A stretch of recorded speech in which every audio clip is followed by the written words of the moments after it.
Let me be real honest with you. And I don't think anybody on talk radio, I don't think anybody in their right mind is going to ever say this out loud. But I wonder if I'm the only one that feels this way. You know, it took me about a year to start hating the 9/11 victims' families. It took me about a year.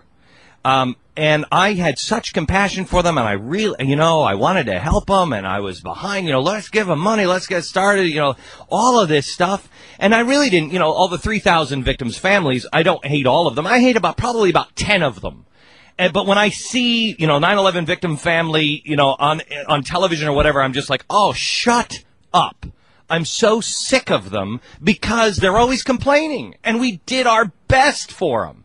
And it's only about 10.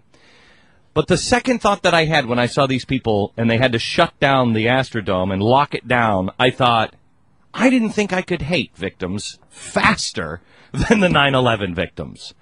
These guys, when you see, and it's really sad, we're not hearing anything about Mississippi. We're not hearing anything about Alabama. We're hearing about the victims in New Orleans. This is a 90,000 square mile disaster site. New Orleans is 181 square miles. 108.2% of the disaster area is New Orleans. And that's all we're hearing about are the people in New Orleans. Those are the only ones that we're seeing on television are the scumbags. Again, and it's not all of the people in New Orleans. Most of the people in New Orleans got out.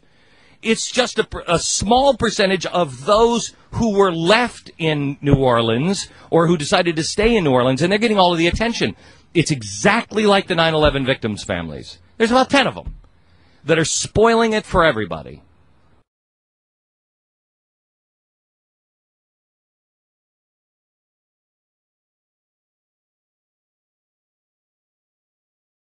But our winner, Glenn Beck, getting more pub out of this transparent, holier-than-thou, hypocritical 9/12 project, which the New York Times today described as, quote, an initiative to reclaim the values and principles that he said were evident the day after the September 11, 2001 terrorist attacks. On a special broadcast, he asked, whatever happened to the country that loved the underdog and stood up for the little guy? What happened to the voice of the forgotten man? Well, what happened to it was people like Glenn Beck killed it out of selfishness and prejudice and the hatred that boils in their souls. 2 days before the 4th anniversary of 9/11, Glenn Beck, Mr. Spirit of 9/12, went on the radio and said, quote, it took me about a year to start hating the 9/11 victims' families. It took me about a year. And when I see a 9/11 victim family on television or whatever, I'm just like, oh, shut up. I'm so sick of them because they're always complaining. And we did our best for them. To Beck's credit, he noted to the Times, quote, if you take what I say as gospel, you're an idiot.